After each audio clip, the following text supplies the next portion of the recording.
We are the largest client of the United States in the totality of all the goods. So we are the largest client of the United States.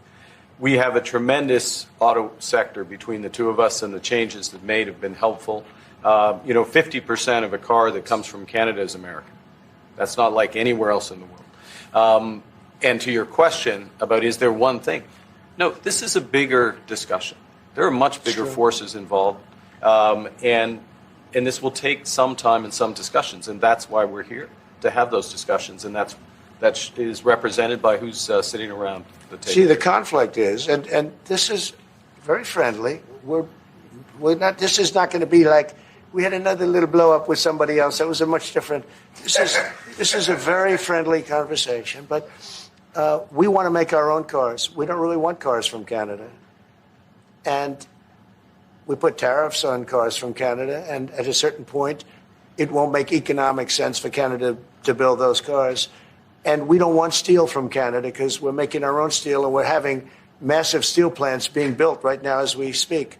We really don't want Canadian steel, and we don't want Canadian aluminum and various other things because we want to be able to do it ourselves. And we, because of, past thinking of people, we have a tremendous deficit with Canada. In other words, they have a surplus with us. And there's no reason for us to be subsidizing Canada. Canada's a place that will have to be able to take care of itself economically. I assume they can. I will tell you that Trudeau, when I spoke to him, I used to call him Governor Trudeau. I think that probably didn't help his election. But when I spoke to him, I said, so why are we taking your cars? Why are we taking we want to make them ourselves. I said, and if the price of your cars went up, or if we put a tariff on your cars of 25%, what would that mean to you? He said, that would mean the end of Canada. He actually said that to me. And I said, that's a strange answer, but I understand his answer.